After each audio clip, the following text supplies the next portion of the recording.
जब उन्होंने अपने ये चीजें खड़ी की हैं, अपने लिए मीडिया घराने बनाए हैं, अपने लिए अखबार बनाए हैं, अपने लिए मीडिया हाउस खड़े किए, तो आपको शिकायत क्यों है कि आपकी बातें नहीं की जा रही? नहीं साहब, जंग जारी है, और जंग हमारी सोच के खिलाफ, जंग हमारी वैचारिकी के खिलाफ, जंग हमारी चेतना के खिलाफ। ये यूट्यूब, ये इंस्टाग्राम, ये ट्विटर, ये किन लोगों की मुट्ठी में है, और ये लोग किसके लिए काम करते हैं, किसके खिलाफ काम करते हैं? आज मैं लिखकर गारंटी देने को राजी हूं कि आप में से जितने लोग ये सोच रहे हैं कि ये लड़ाई यूं ही चलती रहेगी, मुफ्त के प्लेटफॉर्म के जरिए हम ऐसे ही क्रांतियां चलते रहेंगे, करते रहेंगे, ये होने वाला नहीं है। फीसें बढ़ाई जा रही हैं। इलाहाबाद यूनिवर्सिटी में छात्रों की पीठ तोड़ डाली गई क्योंकि आपने अचानक से 400% फीस बढ़ा दी थी। यह फीस इसलिए बढ़ाई जा रही है, इस देश के यूनिवर्सिटीज को प्राइवेट इसलिए बनाया जा रहा है, इस देश के शिक्षा व्यवस्था को इसलिए बेचा जा रहा है कि हमारी आपकी तरह के गरीब, इस देश का दलित, इस देश का पिछड़ा, इस देश का पसमानदा, इस देश का आदिवासी अगर पढ़ लिख लेगा तो आपसे सवाल करना शुरू कर देगा।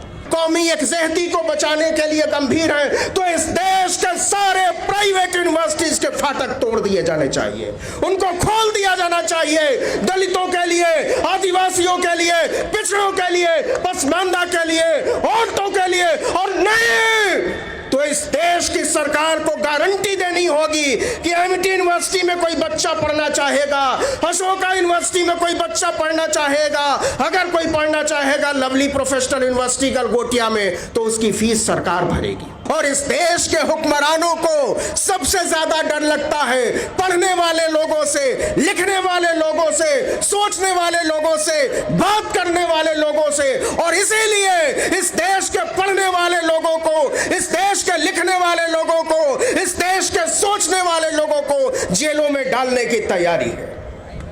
क्या कोई गुंडा लफंगा जेल में डाल रहा है? क्या कोई ऐसा आदमी जेल जा रहा है जिससे इस मुल्क के चैनो अमन को खतरा है?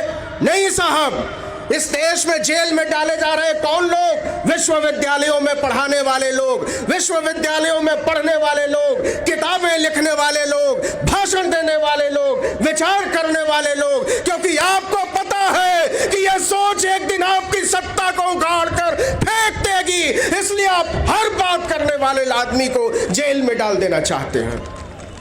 लेकिन अगर आप सोचते हैं कि आप हमारी तरह के लोगों को, इधर बैठे लोगों की तरह के लोगों को, आपकी तरह के लोगों को जेलों में डाल देंगे, जेलों को भर देंगे, तो बातचीत करने वाले लोग खत्म हो जाएंगे, किताबें पढ़ने, लिखने, बोलने, भाषण देने वाले लोग खत्म हो जाएंगे। ये होने वाला नहीं है, ये होने वाला नहीं है। आप उम्र तय कीजिए अपनी सत्ता की, आप उम्र तय करिए अपनी नाफरमानियों की, और आप सोचिए कि आने वाले दिनों में इस देश के छात्र, इस देश के नौजवान, इस देश के शिक्षक, इस देश के किसान, इस देश के अल्पसंख्यक, इस देश का पसमानदा, इस देश की औरतें, इस देश के दबे कुचले लोग जब एक साथ खड़े होंगे तो आपकी हालत क्या होगी? आप टेलीविजन चैनलों की बात करते हैं, मैं हमेशा यह बात करता हूं, और यह बात मुझे लगता है कि मैं तब तक करता रहूंगा जब तक कि स्थितियां बेहतर नहीं होती। ये कैमरे किसके कैमरे हैं? ये लोग कौन लोग हैं? इनको यहां क्यों आना पड़ा है?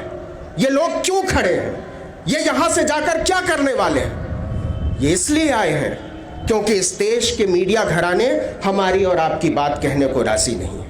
इस देश के टेलीविजन चैनल, इस देश के अखबार हमारी बातचीत करने को राजी नहीं है। तो इस देश के टेलीविजन चैनल हमारी बातचीत करने को राजी क्यों नहीं है? इस देश के अखबार यहां बैठे लोगों की बातें रखने को राजी क्यों नहीं है? इस पर बात तो करनी पड़ेगी, बात करनी पड़ेगी। चेहरा छुपाने से काम नहीं चलेगा, चेहरा बचाने से भी काम नहीं चलेगा। आप गौर कीजिए, पिछले 15-20 सालों में इस मुल्क में जो टेलीविजन चैनल खुले, वो कौन से टेलीविजन चैनल खुले?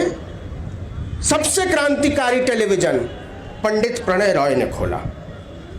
हाँ, उससे ज्यादा क्रांतिकारी चैनल पंडित रजत शर्मा ने खोला, और क्रांतिकारी चैनल पंडित राजीव शुक्ला ने शुरू किया, पंडित अवीक सरकार ने शुरू किया, और अरे भाई, जब उन्होंने अपने लिए चीजें खड़ी की हैं, अपने लिए मीडिया घराने बनाए हैं, अपने लिए अखबार बनाए हैं, अपने लिए मीडिया हाउस खड़े किए, तो आपको शिकायत क्यों है कि आपकी बातें नहीं की जा रही हैं? आप क्यों शिकायत करते हो? ये वही बात हो गई कि पड़ोसी के घर में खाना पका और आप शिकायत करने पहुंच गए, आप हमको खाना क्यों नहीं खिला रहे हो? खुशबू तो बड़ी अच्छी आती है। ये होशियारी, ये मक्कारी चलने वाली नहीं है। आज आप संविधान बचाने की बात कर रहे हो, जहां तक ये आवाज पहुंचनी चाहिए थी वहां तक ये आवाज पहुंच रही है क्या? क्या वजह है कि यहां लोग नहीं आए? क्या वजह है कि हमारी बातें उतने लोगों तक नहीं पहुंचती जितने लोगों तक वाकई पहुंचनी चाहिए? मैं ये मानने को राजी नहीं हूं कि इस देश में संविधान के तरफदार कम है। मैं ये मानने को राजी नहीं हूं कि इस देश में लोकतंत्र के तरफदार कम है। मैं ये मानने को राजी नहीं हूं कि इस देश में चैन व अमन के तरफदार कम है, भाईचारे एकजुटता के तरफदार कम है। चूकें हुई हैं और चूकें हमारे लोगों से हुई हैं, और वो चूकें इसलिए हुई हैं कि आप अपनी राजनीति में जब आगे बढ़े तो आप भूल गए कि आप करने क्या चले थे। आप भूलते चले गए कि जो चीजें लड़ाई को आगे बढ़ाने के लिए जरूरी थी वो आपने बेच दिया। आपने मीडिया घराने इसलिए नहीं खड़े किए क्योंकि आपको पता था आपको वहां सरेंडर करना है। आपने होशियारी के साथ इस देश में अखबार नहीं खड़े किए, आपने होशियारी के साथ संस्थान नहीं खड़े, आपने होशियारी के साथ इस देश में अपने पत्रकार नहीं बनाए, और बनाए तो उनको चिन्हित नहीं किया। यह सोचने की जरूरत है। आगे अब सोशल मीडिया पर आते हैं कि सोशल मीडिया एक ताकत के तौर पर उभरा, बातें बढ़ने लगी। आपको क्या लगता है यह मॉडल चलने वाला है? फिर से ये बहुत भावुकता की बात होगी कि आप कहें कि हम YouTube के जरिए लाखों लाखों लोगों तक पहुंच रहे हैं, फेसबुक के जरिए, इंस्टाग्राम के जरिए, ट्विटर के जरिए अपनी बातें कर रहे हैं, लेकिन आप में से एक भी आदमी ये गारंटी दे सकता है कि कल को ये बातें चलती रहेंगी? आप में से एक भी आदमी ये गारंटी देता है कि YouTube ऐसे ही चलता रहेगा, फेसबुक ऐसे ही चलता रहेगा, ट्विटर हमारी बात ऐसे ही पहुंचाता रहेगा? नहीं साहब, जंग जारी है, और जंग हमारी सोच के खिलाफ, जंग हमारी वैचारिकी के खिलाफ, जंग हमारी चेतना के खिलाफ। ये YouTube, ये इंस्टाग्राम, ये ट्विटर, ये किन लोगों की मुट्ठी में है, और ये लोग किसके लिए काम करते हैं, किसके खिलाफ काम करते हैं? आज मैं लिखकर गारंटी देने को राजी हूं कि आप में से जितने लोग ये सोच रहे हैं कि ये लड़ाई यूं ही चलती रहेगी, मुफ्त के प्लेटफॉर्म के जरिए हम ऐसे ही क्रांतियां चलते रहेंगे, करते रहेंगे, ये होने वाला नहीं है। क्योंकि ये कुंडलियां उन्हीं लोगों के हाथों में है जो हमारे और आपके खिलाफ काम करते हैं। आज आप कहते हैं नेशनल दस्तक, आज आप कहते हो आर्टिकल 19, लक्ष्मण यादव यहां बैठे हुए, रतन लाल सामने बैठे हुए। अरे भाई, हम 5 लाख, 10 लाख, 20 लाख लोगों के लिए मारामारी करते हैं, आप बहुजन राजनीति की बात कर रहे हैं, वैचारिकी की बात कर रहे हैं। अगर वाकई इस देश में संविधान बचाने के लिए लोग बहुत जागरूक हो चुके हैं, अगर लोकतंत्र बचाने के लिए लोग जागरूक हो चुके हैं, तो सबसे बड़ा बहुजन प्लेटफॉर्म 50 लाख सब्सक्राइबर्स का क्यों है? जबकि इस देश में बहुजनों की आबादी 100 करोड़ है, और इस देश के सबसे बड़े मीडिया घरानों के लिए जो अनिवार्यता इस देश के बहुजनों के खिलाफ है, जो इस देश के किसानों के खिलाफ है, जो इस देश के नौजवानों के खिलाफ है, उन्हें करोड़ों करोड़ों लोग सब्सक्राइब करके देख, और मैं गारंटी देता हूं कि हमारे और आपके बीच के लोग उसको सब्सक्राइब करके देखते हैं।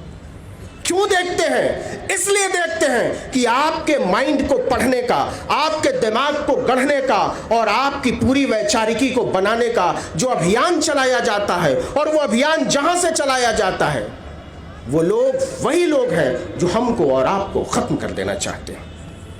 ये लड़ाई छोटी नहीं है। संविधान की बात उठी है, लोकतंत्र की बात उठी है, बात उठी है जातीय जनगणना की, तो सोचना पड़ेगा कि अगर हम लड़ने चले हैं, अगर हम भिड़ने चले हैं, अगर हम बदलने चले हैं, तो हमारे हथियार क्या होने चाहिए? आप बताइए साहब, इस देश में 1995 में एक प्राइवेट यूनिवर्सिटी थी, सिक्किम मणिपाल यूनिवर्सिटी, एक प्राइवेट यूनिवर्सिटी थी। आज इस देश में लगभग 450 प्राइवेट यूनिवर्सिटी है। आप सोचो कि 27 साल में 450% का इजाफा है। ये लोग कौन चलाते हैं, वहां कौन लोग पढ़ते हैं, वहां क्यों पढ़ते हैं, कहां से आते हैं वो लोग, इस पर भी बात करने की जरूरत है। यहां के सरकारी यूनिवर्सिटीज को कमजोर किया जा रहा है, पब्लिक फंडेड कॉलेजेस को कमजोर किया जा रहा है, सेल्फ स्पॉन्सर्ड सीट बढ़ाने का दबाव डाला जा रहा है। लक्ष्मण बैठे हुए हैं तो आएंगे और बताएंगे कि न्यू एजुकेशन पॉलिसी के नाम पर क्या तमाशा चलाया जा रहा है। फीसें बढ़ाई जा रही हैं। इलाहाबाद यूनिवर्सिटी में छात्रों की पीठ तोड़ डाली गई क्योंकि आपने अचानक से 400% फीस बढ़ा दी थी। यह फीस इसलिए बढ़ाई जा रही है, इस देश के यूनिवर्सिटीज को प्राइवेट इसलिए बनाया जा रहा है, इस देश के शिक्षा व्यवस्था को इसलिए बेचा जा रहा है कि हमारी आपकी तरह के गरीब, इस देश का दलित, इस देश का पिछड़ा, इस देश का पसमानदा, इस देश का आदिवासी अगर पढ़ लिख लेगा तो आपसे सवाल करना शुरू कर देगा। और आप सवालों से बचना चाहते हैं, इसलिए इस देश के विश्वविद्यालयों पर, सस्ती पढ़ाई पर, पढ़ाई के अधिकार पर ताला लगा देना चाहते हैं।